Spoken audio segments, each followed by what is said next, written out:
Hello viewers, in today's class I am going to discuss on concept of multiplication pattern on 4 isotropic elements. So as all of you are aware that this concept is from antenna arrays, and we know that antenna array is nothing but a group of elements or antennas which are used in or designed in certain order or way to obtain higher directivity or to achieve higher radiation pattern. So there are certain reasons for the applications of antennas, and we are going to concept of multiplication pattern. See here, I have drawn a simple array with 4 isotropic elements, 1, 2, 3, 4. So we know that what is the meaning of isotropic element?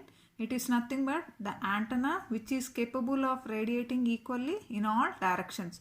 So such a type of 4 elements I have taken here, and each and every element is provided with equal amount of spacing. That is nothing but separation. Now for these type of array or these type of group of antennas, I am going to calculate the multiplication pattern. So generally, if you have just 2 antenna elements, how we will calculate the radiation pattern is a normal procedure. First I will get the pattern of this single antenna, then again get the radiation pattern of this single antenna, then I will get summation of these two.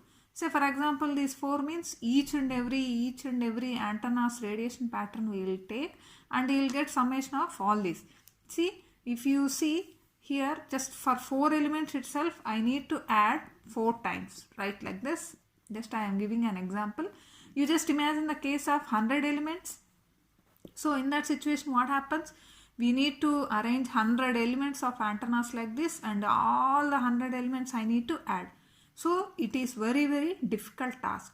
To avoid these type of condition, this multiplication pattern concept was designed.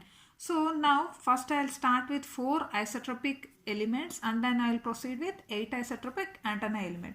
So basically, what is a multiplication pattern? It is nothing but just the multiplication of unit pattern into group pattern. A very simple definition I have given for you. It is nothing but multiplication of unit pattern into group pattern. What is this unit pattern? What is this group pattern?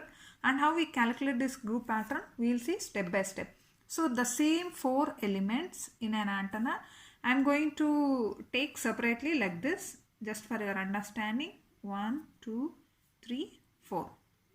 Right? So these 4 elements we are going to reduce and bring out into a smaller or single unit. How we will do that, we will see. And here some of the important conditions are there for applying this multiplication pattern. The first important condition is the spacing between each and every element is always equal. So whatever the spacing I have taken for 2 elements, the same should be repeated for the entire array. This is very important point, and this is applicable only for isotropic elements. That is, practically if you go, all the antenna elements what we have taken should have uniform radiation pattern. See, each and every element should have same type of pattern. For them only we can apply this multiplication pattern. These 2 things we have to keep in mind. First point is equal spacing between elements. Second one is uniform radiation pattern. Okay. Now, if you come back to this, the same 4 elements I have arranged like this. Each and every element is separated with lambda by 2 spacing. Now, the first step what I am going to do is, I am going to reduce this 4 elements into simple 2 elements. That is nothing but simple unit pattern. How I do this? Look here. So I will take the midway of this lambda by 2 by lambda by 2, what we get? Simply lambda by 4. And in the same way reduce this into, I am taking the middle of the path. How we do that? Lambda by 2 by 2. That's it. So here we get lambda by 4, and the same lambda by 2 is repeated. So just summation of these 3. So what I get here? Simply 4 lambda by 4, just here 4 get cancelled, lambda. So here for this entire array, my spacing is simply lambda. So if you take individual spacing, it is lambda by 2. For this entire group, what is the spacing I got? D is equal lambda, right? So this is the first simple step we have to do. Next thing what I have to do is I have to get group pattern. Actually individual pattern means we will just calculate for two antenna elements, and this we can directly get from previous concepts. Two element array. If you take two element array with equal amplitude and equal spacing, there directly the radiation pattern of this antenna is like this. This you can get from previous concepts also, very simple one. And we need to here concentrate on obtaining the group pattern, that I will discuss now. See, first fundamentally you need to recall back a very simple equation. For identical antenna elements, we are having a basic equation. E is equal to E naught cos of alpha by 2. Where here 2E naught is nothing but unit magnitude. I will consider it as 1. We will be having cos of alpha by 2. So always here alpha means nothing but path difference, right? Cos of beta d cos theta by 2. And here what is the value of beta? 2 pi by lambda. It is fixed. Now look here. What is the d? D is nothing but spacing between two elements. Here what is the value I got for d? Lambda. So substitute lambda here and remaining things are repeated. 2 gets cancelled, lambda gets cancelled. What is the equation I got here? Cos of pi cos theta. So now we will find out the general solution for this equation. So while obtaining the general solution, we can get the maxima of the radiation patterns. Okay, that is our main target. So now here what I will do, just look here. The equation up to here I got is E is cos of pi cos theta. We will proceed with maxima radiation. So for obtaining the first maxima, what is the general solution for cos theta is cos theta max is equal plus or minus n pi, right? So first we will proceed with n is equal to 0. That is nothing but I am going to substitute n is equal to 0. What I get? Theta maximum is equal cos inverse of 0.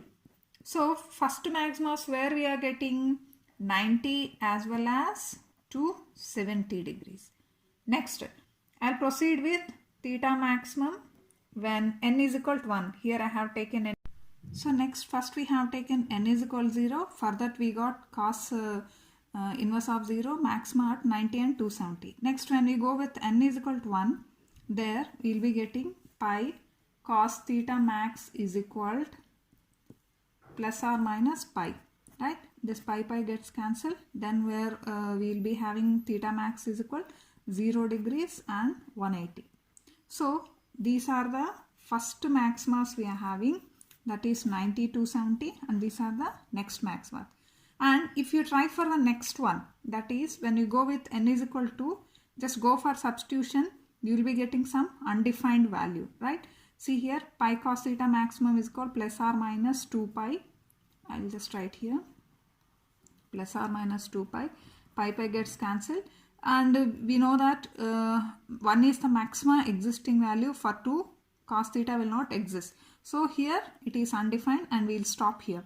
So these are the 4 values we are getting for our group pattern radiation. Right now I will plot the radiation patterns. See, this is the main concept you have to understand. First, unit pattern. Unit pattern means just I am going to consider 2 elements, right, with lambda by 2 spacing. Here the number of elements I have taken are 2. This we call it as unit pattern or individual pattern of 2 isotropic elements. It is multiplied with group pattern. How I can draw my group pattern? See, just how many maximas we got here? 90, 270, 0 and 180. Just plot them here. First maxima 90, 270, 180, like this, right? So these are the 4 maximas we are having. And here what is the spacing I have taken? D is equal to lambda. Just recall back. So D is equal to lambda spacing I have taken for this one. And here the unit number of elements left over is nothing but 2. See, what we have done there? 4 elements I have reduced into a single unit, right? So these two are reduced as one unit and these two are reduced like this, and combinedly we got D is equal lambda spacing. So for that we are drawing this one, and this is called as group pattern, and this is called as unit pattern. So now if you combine these two, you will get resultant pattern. So resultant pattern, how we draw is just to basically product your individual pattern like this. So just draw your individual pattern like this, and whatever the lobes you are having in your group pattern, just form them like side lobes. All should be of equal size, and this is simply called your resultant pattern. And see here, what we have done is just 2 multiplied by 2, I got my resultant as 4. And this resultant pattern will become as unit pattern for next sequence, that is next 8 isotropic elements. So here a logic will be continuously followed like this. 4 into 2 is equal to 8. 8 into 2 is equal to 16. 16 into 2 is equal to 32. You can see something common appears in all the cases. Each and every individual pattern is multiplied to a common group pattern. So our task is to finding this group pattern. How to calculate that group pattern, that's it. So all the resultant patterns can be obtained within a single step. Actually, if you imagine here, this is a simple case, 4 elements. If you take the case of 32 elements or 64 elements, is it possible to add all the each and every individual patterns? It's very difficult. So in such cases, having this multiplication of unit pattern and group pattern is a simple task. The only thing we need to know is just the calculation of this group pattern. So if you know this simple formula, every calculation can be done within 1 or 2 steps, and we can easily plot the radiation pattern of a big array in a simple way. Okay, so in my next class I'll continue with multiplication pattern of 8 isotropic elements. Thank you.